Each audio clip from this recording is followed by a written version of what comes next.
Ladies and gentlemen, and thank you for coming to the Crescendo Room here at the Throckmorton Theater. Please welcome Mr. Mort Sahl. That's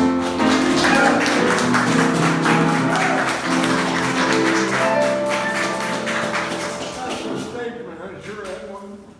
And I thought you'd like to know, we're going to start on a serious note tonight.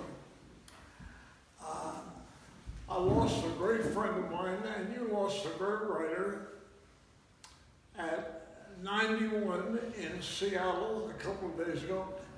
Alvin Sargent, who wrote Paper Moon, The Electric Horseman, Ordinary People, Julia, Bobby Deerfield, Love and Pain, and the whole damn thing. And a lot of television, Ben Casey, all that stuff in his apprenticeship. A great friend of mine, and brother of Herb Sargent, who wrote Steve Allen and Saturday Night Live, and a very generous guy. And so I heard the other night, and I called Lucy.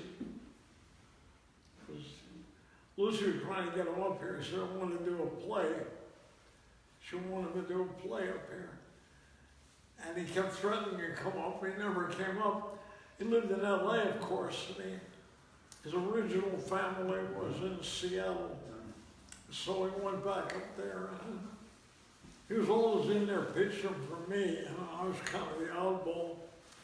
So he worked for Sidney Pollack at Columbia. And I went by the office one day and I made one of my speeches about life. And Pollack said to Al, I don't know what Mort wants. What does he want? And Al said, he wants you to do one of the script. He said, well, what if it's terrible? Then he said, you'll have a reason not to do another one. Which I thought was a witty answer because it was on the money. And he had a great secretary named Bernie Kent, Pollack, who also worked for Sally Field, Fogwood Productions, who Burt Reynolds was in love with.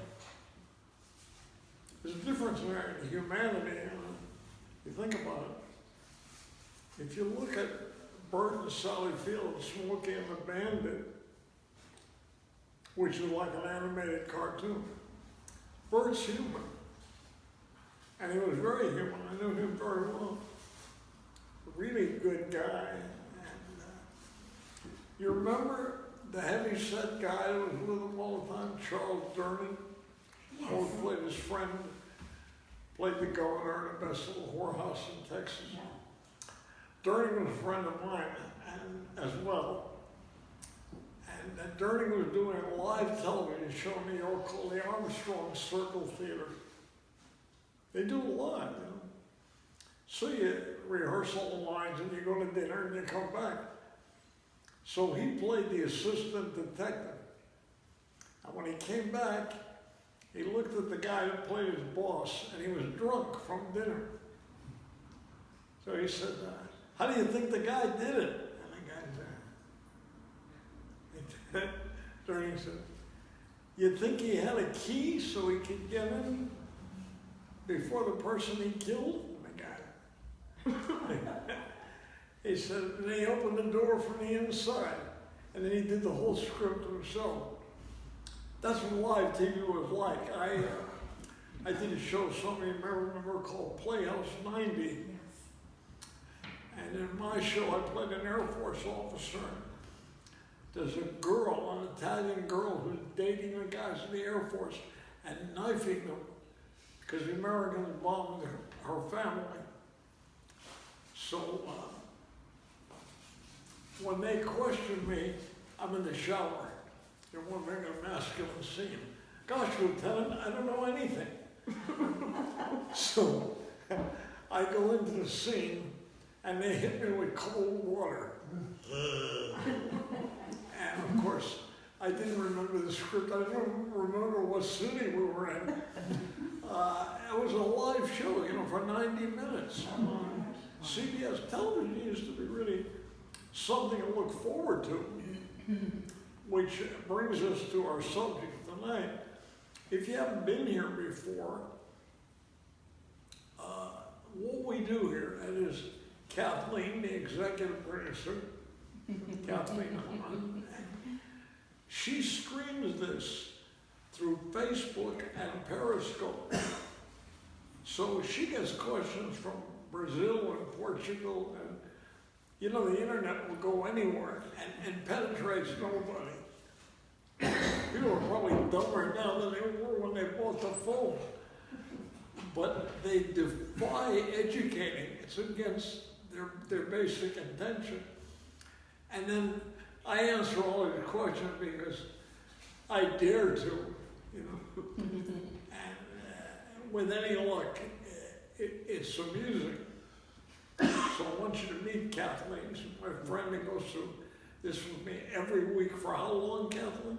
About 5 years now, Mort. 5 years. That's great. So, and Lucy is locked in a warehouse with the kids who are only allowed outside by her.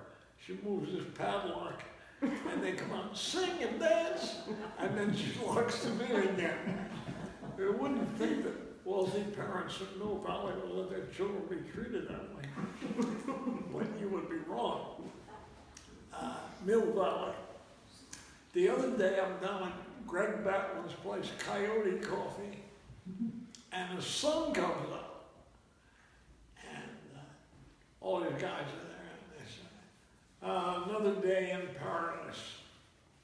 So I said, just think what God could do if he had money. Trying to rouse the nature. So, anyway,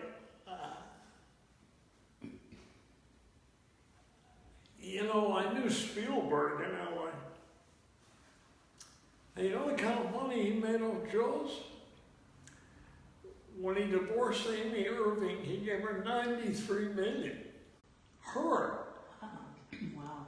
And he's a big, the Washington Post and the CIA, and he's big with that. He likes to pretend that those are the facts. And he built a museum on Pico in LA for discrimination against the Jews. It's called the Museum of Tolerance. And everybody goes there when I go to LA. When Rush Limbaugh got married in Palm Beach, he took his wife to the Museum of Tolerance. And when he went in, all the alarms went off.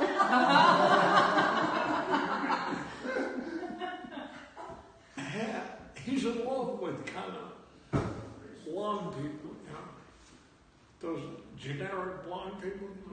Finally, a place for mom. You know that girl? It's that kind of thing. Anyway, Joan London. Television used to hire generic people, When I worked at NBC, they had the first color. And they had a color girl to adjust the cameras. It was Eva Marie Saint. Because she was blonde and had blue eyes. Mm-hmm. She made a great picture called Critics' Choice with Bob Hope. He's divorcing her. And she's got this lawyer on the line. And he said, how's that great barrister? And she says, if you mean John, he's a wonderful person. He has all the qualities I missed in you. And now our national anthem. That's the thing about hope. Nothing defeats him. If you have, and you will have, I assume, a computer, Google, YouTube just released the Academy Award show, I'm On With Hope. And with white tie and tails. And the only guy that had white tie and tails was David Niven and Gable. Had their own. This is a kind of little intersection here you might be interested in. And David Niven made my tie. And then everybody else on the show had their red and tuxedo. So they had a place there called Diedrich's, you know, for the senior prom. And I went down there with William Holden and John Wayne. And I spent the afternoon with Wayne, getting fitted, a huge guy, and drinking tequila. I remember I told him. And he said to me, "You're a pretty good kid, but you don't drink enough." So, well, I was very impressed with him because I've seen the quiet man. Really, you know, good stuff. A lot of you might be interested in this. When the communists were blacklisted and sent to prison, you remember the 10 Rider? The only guy that protested it was not a Jewish writer. It was John Ford, an Irish Catholic. He said, "I worked with all of you all my life, but you're dead wrong with this penalizing artists." And you know how many pictures Ford made with Wayne? And he treated Wayne just like anybody else who's in the bottom of the barrel. He was not intimidated. And he made everything from the quiet man, everything with Wayne. And Wayne's a good guy. He's just politically the other persuasion. You remember that whole period in Hollywood, don't you? When the writers went to jail. And my first successful political joke at the Hungry Eye was that every time the Russians put an American in jail, we put an American in jail for sure, but they can't get away with it. And when people laughed, I was encouraged to try more. Most comedians are not encouraged to try anything. The stand-up comedy revolution is based on the fact that nightclub owners see a golden age in which they pay nobody. And these guys all have zero talent. And the business went to hell. I mean, when you think the guys that used to be in clubs, the first time I saw Jackie Gleason, he was in a club. I mean, a powerhouse guy, you know. By the way, never rehearsed on honeymooners. Really? He knew all the lines, but he never rehearsed it. And we had some really giant guys. I mean, the most talented guy I ever worked with is Jonathan Winters. Oh, wow. It was all natural. See, he wouldn't make a joke about Trump. What he would say is, "A flying saucer landed yesterday at my father's farm, and 2 people with green things coming out of their heads said, 'Take me to your leader.' But I didn't because I don't know who my leader is." That's what he would do it. And that's why he stands alone for me. The rest of the guys, so jokes. And there's a lot of tragedy in the business. You know, you hear about these big salaries and everything, but there's a lot of tragedy you don't ponder.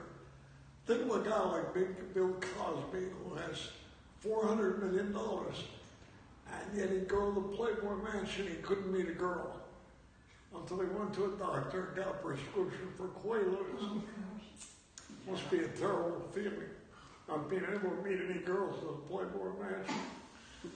So, he got 3 to 9 years. Anyway. Yeah. You know, I was working in Reno once, and I was up there with Dave Brubeck. Dave Brubeck was a teller here at the American Trust Company. I lived in Berkeley. My apartment was $18 a month. And I worked at the Hungry Inn for $75 a week. Week by week. He was ready to fire me at that time. So, Paul didn't want this machine and started working on it. And he said, "It's going to break any time." He said, "Oh my God, I got to go in the men's room." So he said, that's my machine. And he went to the men's room, and a woman came up and put in a quarter and got about $100,000. And he looked at it, he said, you had no right to that machine. That was my machine. I broke the machine. Then he turned to me and said, what's happening to me in Reno? I'm basically a nice person, but she took advantage. So it shows you what a lot is at stake, you know, what capitalism does to people. There was Trump, a happy man building hotels. You can imagine how much they dread her that they elected him. Have you figured out that part of the equation? What happened? Now they're trying to extradite Assange, and she impaneled a jury 4 years ago in Eastern Virginia, which has never acquitted anybody. So Assange broke her campaign in half by releasing what they were actually doing. And, you know, these challenges come along, comedians don't know what to do. They're not really gifted. When that whole thing came along with Clinton, you know, he was merciless toward degrading women, if you recall. Jennifer Flowers, Eleanor Mondale, Barbara Streisand went into the White House under blankets in the back of a Secret Service Chevy. So, and then the one girl fell in love with him. See, that's the heel in all of this for women is emotional attachment. Men aren't that tempted. And avoid commitment, if possible. So, the doctor's daughter, who contributed to the Democratic Party,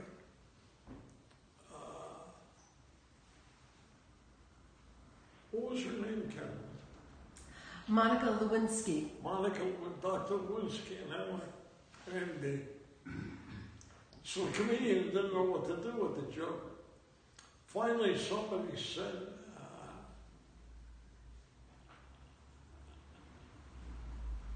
what did they say? I remember I had it broken down. If you could get a Jewish girl, if you could get a Jewish girl to do that for you, that's right, you deserve to be president. Thank you, Catherine. Thank you for coming. See, there's some kind of truth in that joke, and people always laugh at it. Norman Lear didn't like that joke.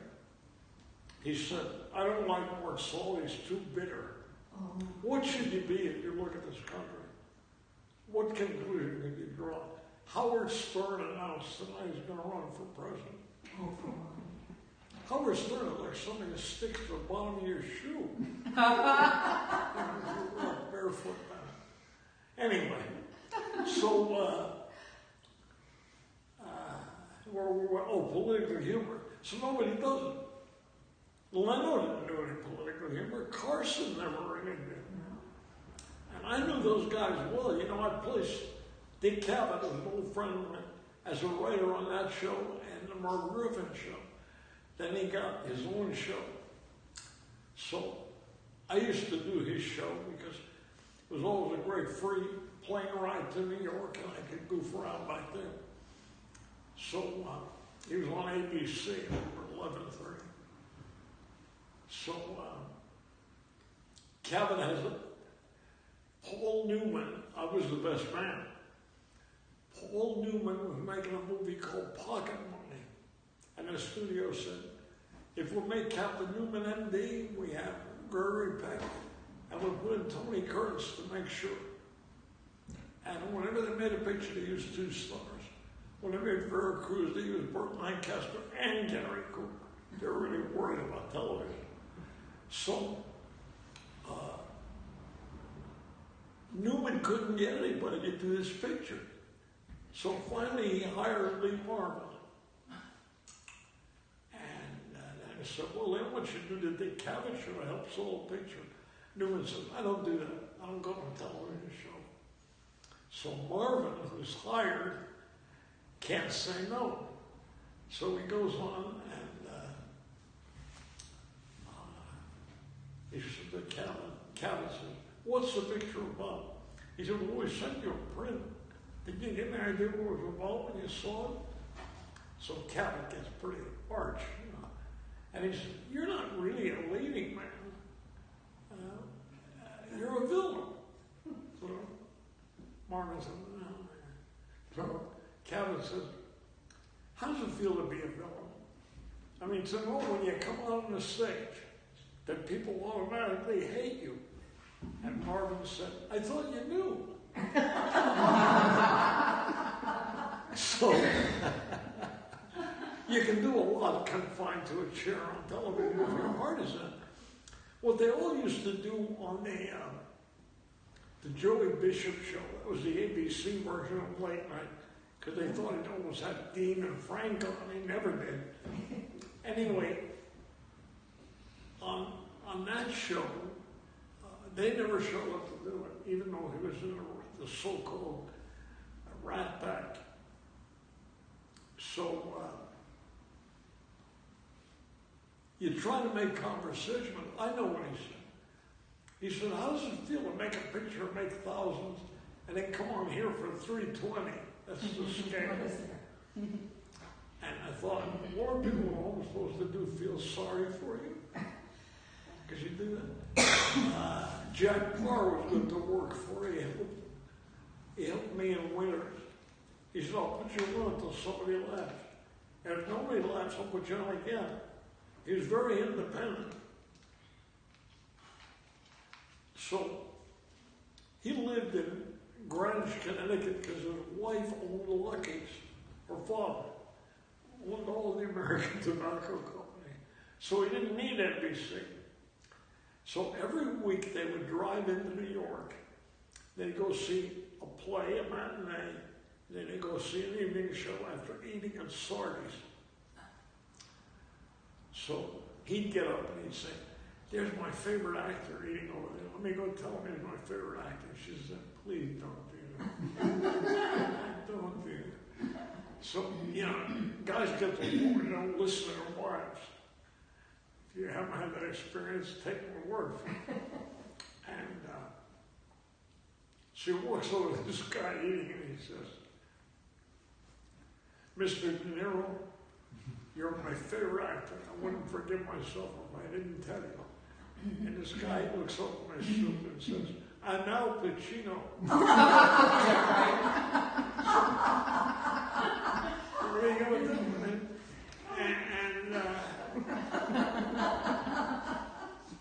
The true stories are good ones. What do you think would happen if all the actors had said, "If Trump is elected, I'm leaving this country"? It'd be a better country, wouldn't it? Well, I wish they would, but they don't do anything. They squawk a lot, and he doesn't take the point. That's not where he is. He's still trying to prove it to his father. You know? His father's son are nothing but military schools.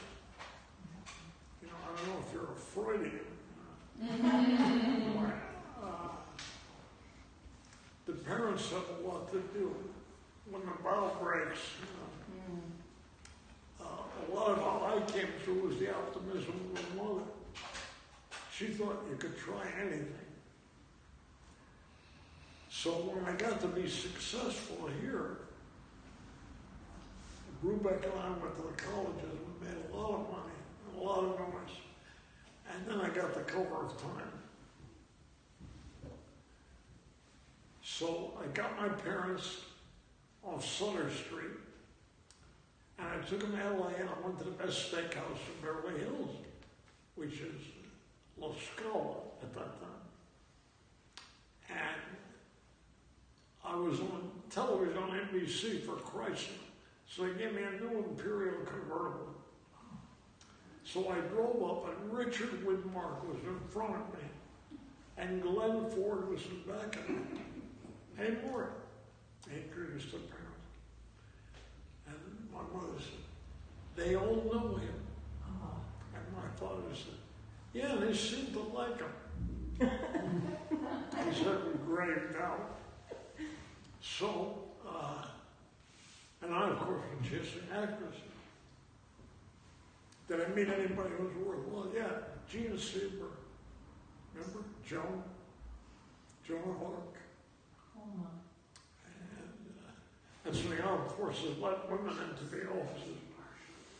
So, where were we? Oh, Kathleen, did anybody call yet? Yes, Mort. You mentioned Lee Marvin. There's a question asking if Lee Marvin ever mentioned getting the Purple Heart while he was in the Marines.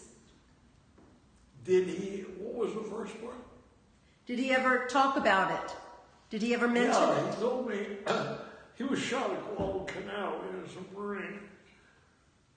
And he said, I thought I was going to die. And suddenly I heard Glenn Miller music. And I was on a hospital ship, and the nurses were walking by, white stockings. I'm listening to Moonlight Serenade. And he was a very unique guy. He was a painter, you know. And he drew these wild murals. And I said, what do you paint? He said, I paint my shadow. And he used to go deep sea diving in Florida.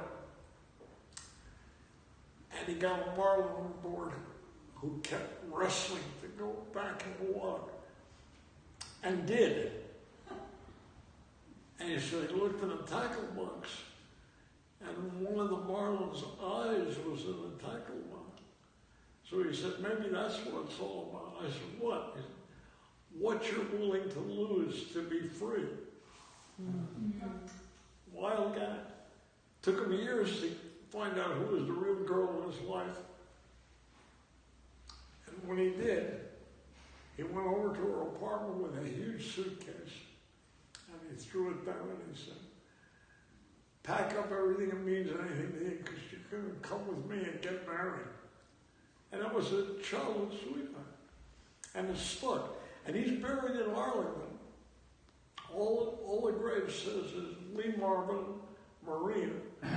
But I think he's wonderful in movies. The end of The Professionals, which he and Burt Lancaster played, outcasts who rescue missions, you know. And they find a guy hired him, a guy like William Randolph Hearst.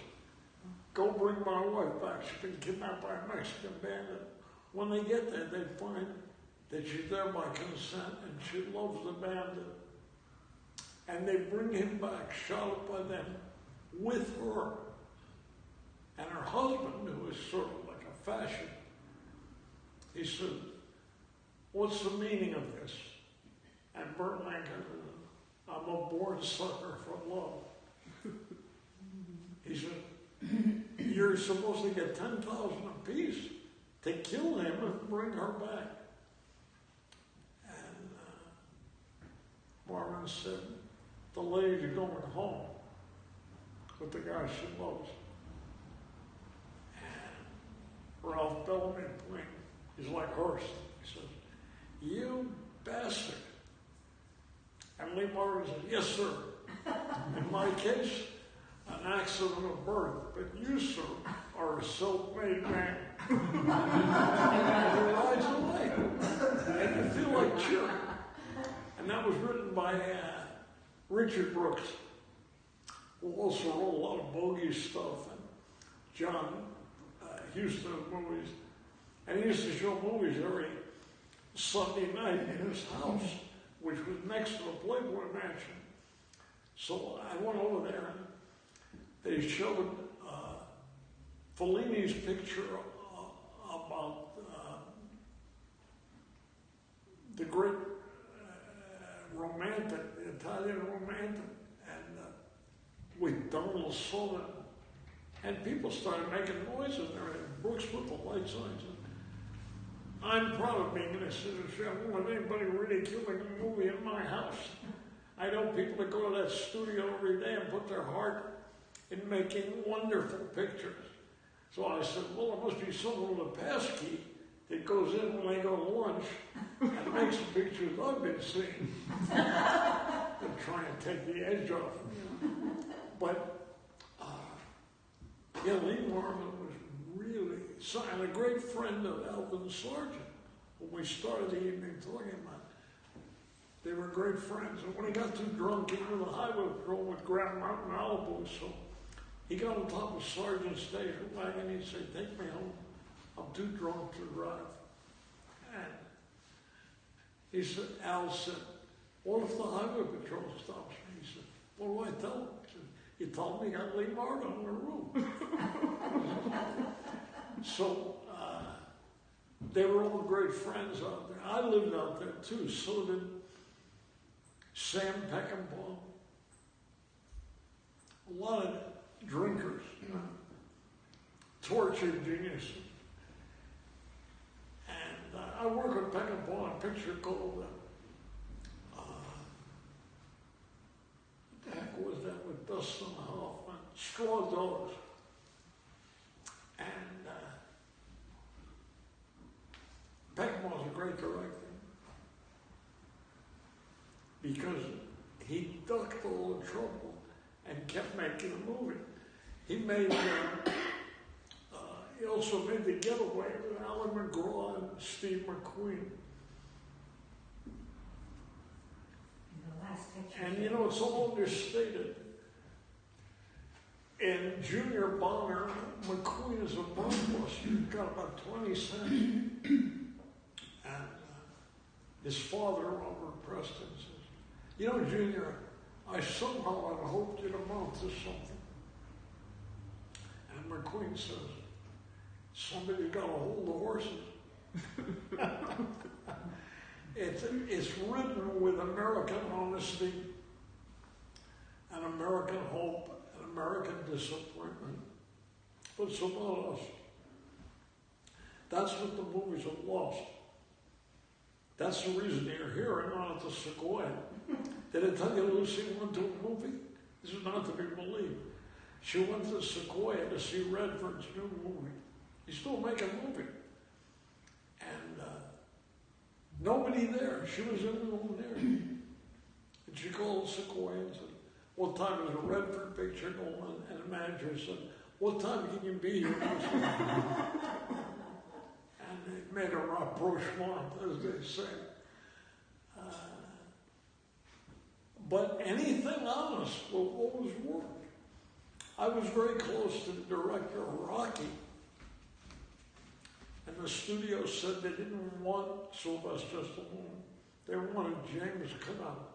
And Stallone said, here's the script. I'll see you later. And they made it for $920,000. And it took him $375 million with no overhead costs to speak of. And it's all about optimism. Is what you can do if you're here. And that used to be the American slogan, you know. Not so much anymore, but optimistic movies.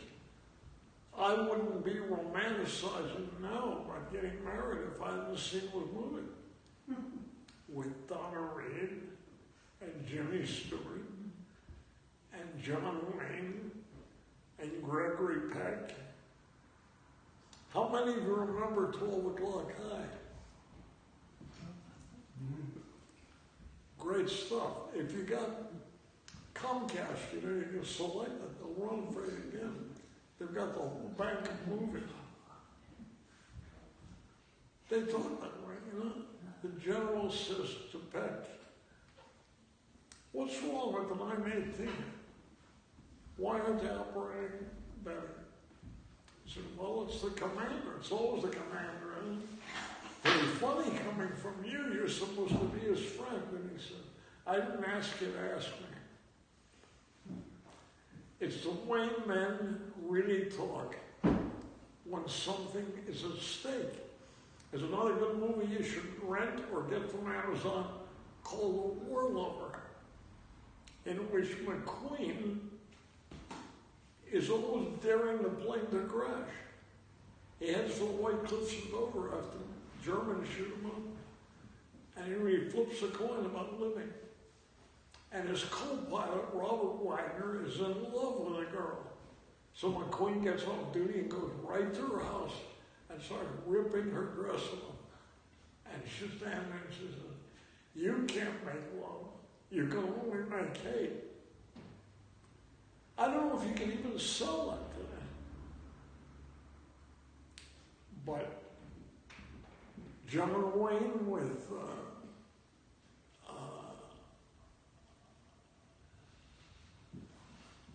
Donna Reed, the one about the Philippines, the war in the Philippines, when we were losing. Jimmy Stewart with Donna Reed, and It's a Wonderful Life. You can still show that at Christmas and feel good about being an American. I think that the people in office have missed the point. Look at the people we have in office. Biden's son is the vice president of a Ukrainian oil company, which is a Nazi company, not a Russian company, a Nazi company. Still, and look how desperate they are. I mean, what do Democrats have? 37 candidates now? It's almost enough to fill the Congress. And the comedians still haven't caught on that nobody has any respect for politicians. I can remember when they did. I remember Eugene McCarthy. I remember Adlai Stevenson. You know, the Baptist Conference meets in Houston. When men run for president, they all speak them. And Eisenhower went out there. I was there. And they cheered on their feet. And then Stevenson comes out, supposed to be equal time, not a sound. And he said, "Is something wrong?" And this minister got up and he said, "We've been instructed to vote for Eisenhower by Norman Vincent Peale." And Stevenson said, "Speaking as a Christian, I find the Apostle Paul appealing and the Apostle Peale appalling." One of the best guys I ever met, you know, really, I've had some pretty unusual friends. Alexander Haig, upperclassman at West Point. We were tight friends. And people always want you to explain that. Eugene McCarthy drove Johnson off the ticket. Remember when we went to Chicago and they had the riots? He drove Johnson off the ticket and he put Humphrey in. And I'm there and the police are there and the soldiers and rioting. And I said, somebody said, "Who's going to be nominated?" I said, "I guess Humphrey." And this girl sitting next to me said, "Humphrey doesn't look like a president." I said, "Well, everybody can't be as handsome as Lyndon Johnson." You got to explain the reason women tend to fantasize. If you're lucky. If you get women fantasizing. I've been married 3 times. So I'm a believer in the system. And I'm ready for the 4th time. More than ready. But those guys that wrote those movies knew how to crank up the dream machine in us. Any questions, Kathleen? Anybody? Yes, Mort, there's a question asking what you thought of Humphrey. What did you think of Humphrey? Well, I was a pretty good friend of his, but you know, when he started as mayor of Minneapolis, all the kids that were communists were working for him. was like Berkeley. And then he kept cutting back on the war, trying to justify Vietnam. And he said to McCarthy, he had a cabin in Waverly, Minnesota. And he said, the people love me here, Gene. He said, they gave me that television set, the whole thing. And they gave me all this furniture at cost. And McCarthy said, Hubert, you should have paid retail. And then we went to the convention in Miami and nominated McGovern. And McGovern said, I know I'm going to lose the next one, but at least I'm not a lawyer.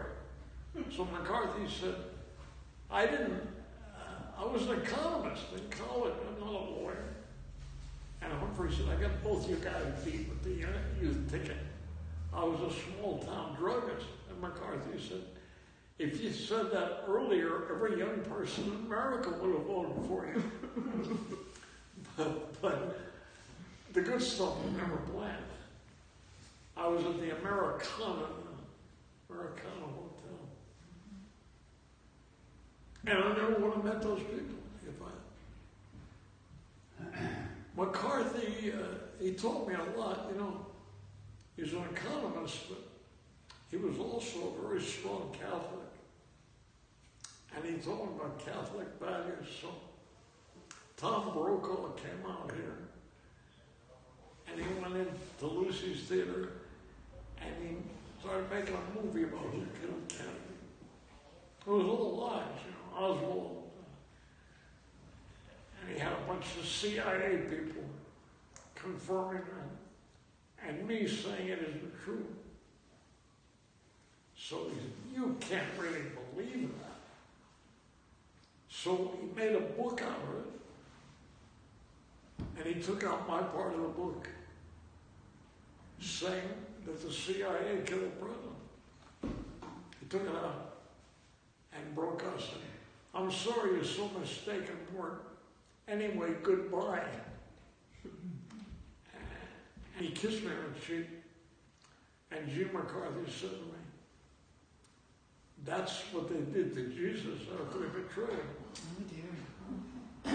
I bet none of you know I was a Christian. my good friend, I know a lot of press people. John Hart at NBC. I said, you have to forgive people, John. He said, oh my God, you're a Christian. I said, and you're a liberal. But because I'm a Christian, I'm going to forgive you. That's all that was left to me. See, all you've got is the English language and your heart. That's why the Bible is so good. Because Jesus never backs up on the poor.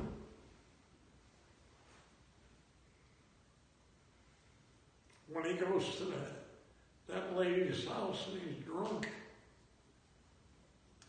she says, don't come in here. And he said, oh, who cares? Anybody can sleep with you. And if she slams the door, she says, except you. So it brings it all down to what we're really mad about and what we really die for. It's not corporate wealth. And what do Democrats have now? 37 candidates? And Kamala Harris doesn't want to take Joe Biden as her vice president. She lost 80% of the cases as district attorney. Jim Garrison never lost a case. So somebody's watching. The American people don't watch anymore. They just keep scoring. That's the trouble. Because they're very pure in their hearts. An area they don't visit very often. You got to listen to your heart, not your eyes, and not your greed. This whole tech thing, with houses in San Francisco costing $1.75 million, and heartless people. I mean, what is that really all about? You know, Justice William L. Douglas went to Russia first. He was the first guy to go. And Joe Kennedy said, take Bobby. I want to have experience when he runs for office. So I said, Douglas, what is Russia like? He said, it's just like here, except when you go to your room, the television set watches you. Well, that's what this became. We learned it all from the worst source.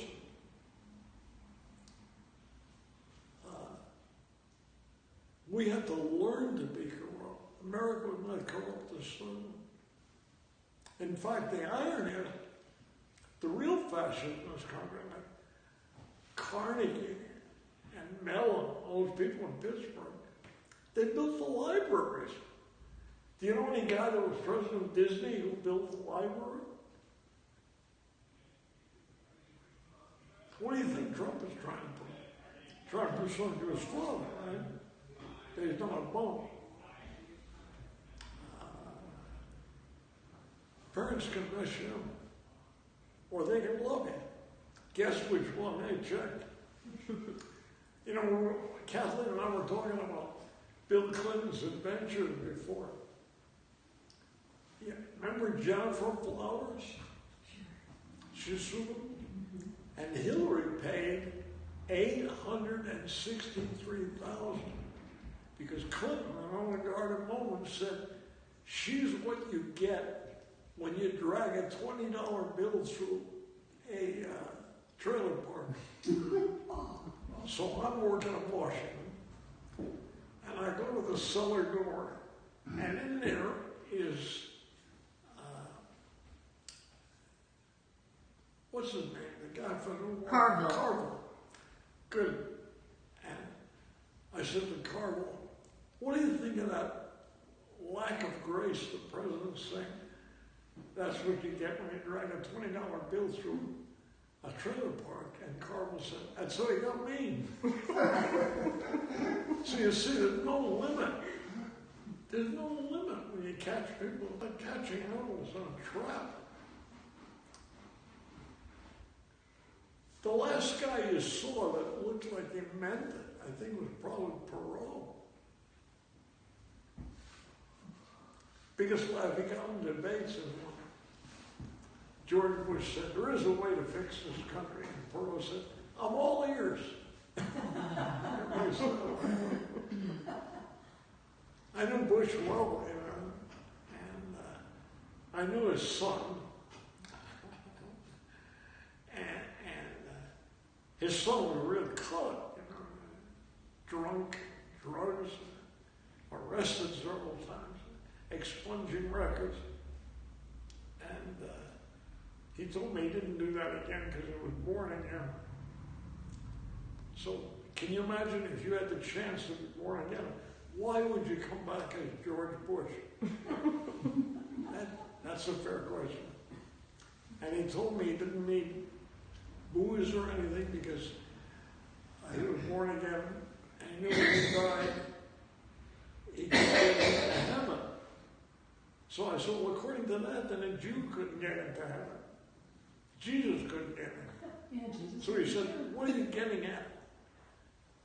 I said, well, you know, he was Jewish. He said, it was? Yeah, he was.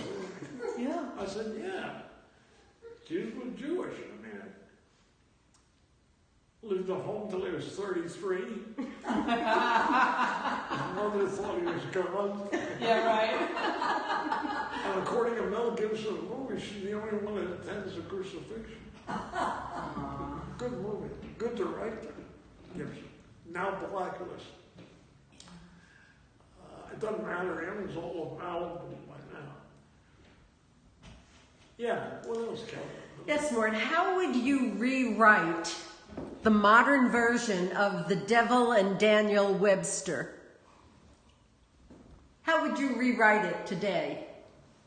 Do I know that work? I don't know. It's a question that came in. Daniel who? The Devil and Daniel Webster. Oh, that's a great movie. You must see that. That's with Walter Houston, the great screen actor of all time, in which the devil asked for this guy's soul. And he said, okay, this is what I want. I want you to drive out all the other farmers. I want to own the valley. Once you get rid of my wife, I want to have an affair with the maid and everything. So he does. Then the devil comes by and looks at his look. He said, you owe me your soul. And he said, yeah, but I'm not happy. And the devil says, nobody said anything about happiness. Mm-hmm. And at the end of the picture, the devil says, don't feel superior. I got my eye on you. I know how to tempt you. That's one of the greatest pictures ever made. That's what movies were teaching people. How to be human. That's the only indication I have where there's humanity, and you win the girl because you behave like she hoped the man would. That's what I love about the movie. And I can tell a lot more by taking a girl to a movie than by talking to her, usually. Whether they were moved by the same things. That's what the whole thing in the act, this thing of me saving America. You know, Norman Lear said, who asked you? And you didn't know it. You know, I was the head writer on All in the Family for a brief period. Mm-hmm. Those are terrible shows. Archie Bunker, you know. We can use a man like Herbert Hoover again. Those guys all voted for Roosevelt. The Jeffersons is a disgrace to black people. The Red Fox show was a disgrace to black people. Those shows were awful. He became very, very rich through that, as you know, because we're all on CBS. Maude is a travesty. And Lear said to me, you're too bitter for me. Well, how should you be when America lost? You know, it deserves saving. It deserves a lifeguard. By the way, you know, when Reagan, that's when Reagan got through college. He was a lifeguard in Dixon, Illinois. I said, how many people did you save there? He said, 165. I said, well, how did you find a town where nobody could swim? He was terrific. He was spot on. He talked about the truth, and he loved his wife. I mean, and she had his back. And when they got married, you know, they were in the middle of the movie business. Both Clark Gable and William Holden said to her, you should always be here at 6 o'clock when he gets home, so he knows what he's scrapping about. And she believed it, and he believed it. So whatever else failed, they had each other. I'm a witness. And I ran into it by accident, doing a dinner for the National Jewish Hospital in Denver, which is an interesting charity. It isn't national, it's not Jewish, and it's not a hospital. Other than that, they're on the level. That's when I worked for Hilton. I was up in Vegas, you know, for 3.5 years. And that's an experience. Made enough money to buy a Ferrari up there. You know, we had a race. We used to have a race, for those of you like this, once a year between Vegas and Reno. No speed limit. Usually won by a Cobra. And the governor called me and asked me to take part, and they give some money to Jewish orphans. And I said, I'd be glad to help, Governor. He said, call me Bill. I said, well, you are a governor. He said, there are 50 of us, but only CBS could make a president, which I thought was cogent, because you saw what happened when Nixon went. He had to go, right? Had to go. No allies.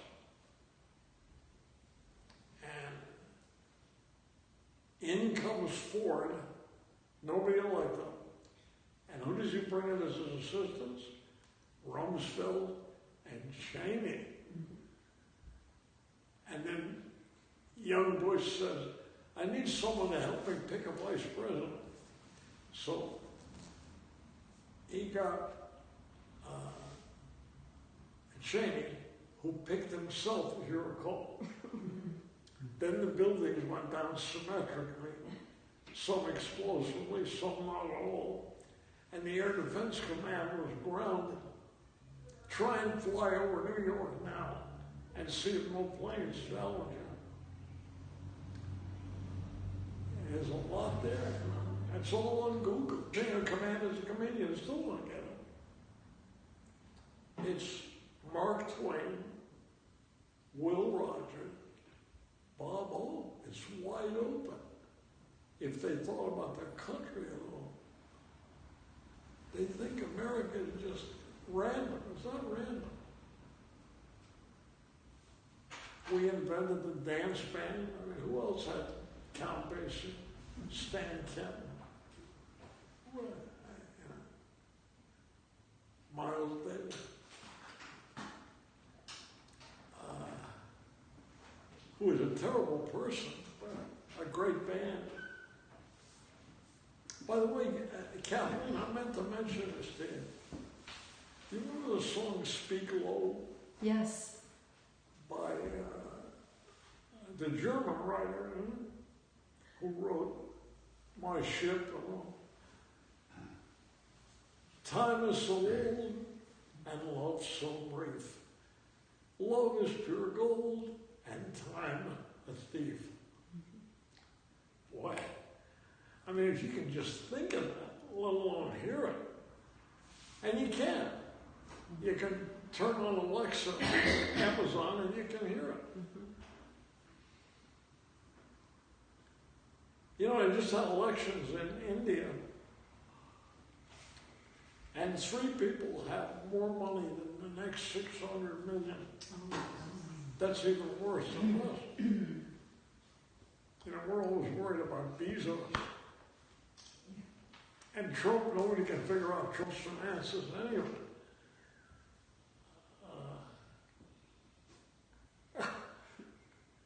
Well, with all that, the Democrats can't offer you anybody you admire. What does that say about the party? Why are decent people locked up?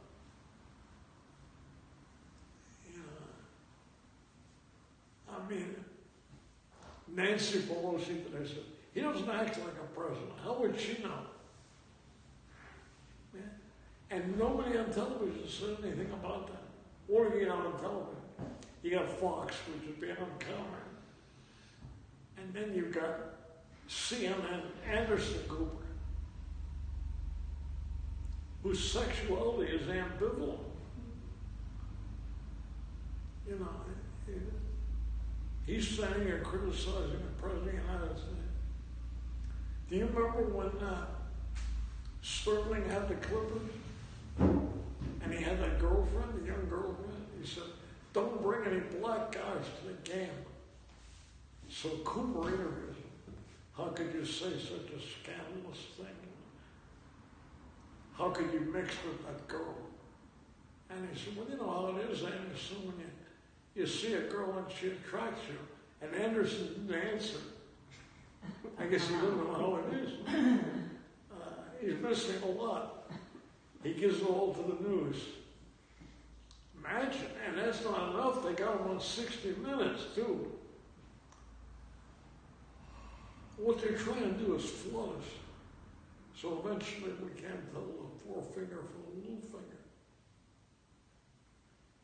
It's a different thing, you know, than what we used to have. I mean, think when you used to wait for Cronkite or Chet Huntley to come and what the news is now. You know, when you look at CNN, there's a lawyer there named Jeffrey Toobin. Well, it's possible he could go to prison for stealing, but in effect, very ambivalent about ethical matters. His mother was a reporter at CBS, and when we were ready to bomb the hell out of Cuba at the Bay of Pigs, she set up a hotline between Kennedy and Castro to forestall that and let everybody save face. So look at the difference. In one generation,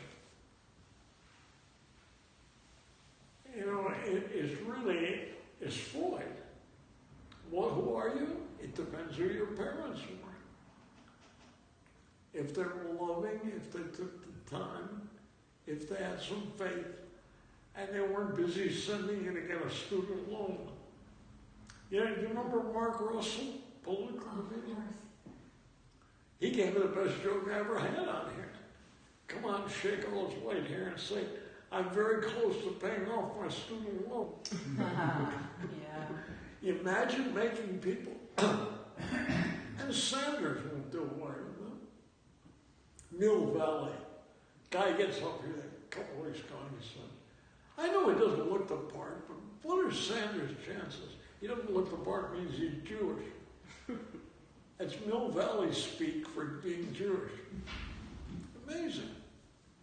Amazing what we've become because we've let people do that to us. We don't think we're any better than that. Call them on it. We're busy tolerating everyone. That's not the same as loving them. Nothing is the same as that. But when I worked at the Crescendo in Hollywood, I worked there 6 months with Stan Kim. And the night it was over, Stan said, what are we going to do for dinner? Let's go back to the club. So we went back to another band, and Shecky Green was the comedian. And Stan said, what do you think of him? I said, all right. He said, well, the reason you're not more enthused is that he's preaching in your church. Stan was really the greatest. Because he meant what he did. Every dollar went back into the band. And that's why you can do what I did today. I turned it on for 5 hours on Amazon, Alexa, and listened to that band. And listened to Over the Rainbow, played by the band. America is a very optimistic country now. It's all possible. The composers would put it down on paper and the guys would reach for it. And the reason I was always drawn to jazz is the humor of the guys. My house, I had a house in Beverly Hills for 43 years. And Pete Candoli, one of the legendary trumpet players, lived in back of me with Betty Hutton, who was doing Annie Get Your Gun, because Judy Garland had a nervous breakdown. And they were arguing, so he said, later, baby, I'm not into arguing. And he got in his Porsche, so she came out with a rifle and put a hole in his fender. And he stopped the car and he said, haven't you heard you can't get a man with a gun? They always reach for the irony. That's why I love them, musicians. The good ones. The rest, we don't discuss them. You gotta love the tune, you gotta love your acts. Anything else tonight, Captain? Before we end the show, are there any questions in the room?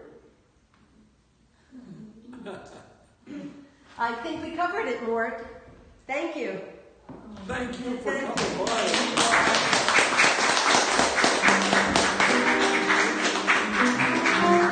by.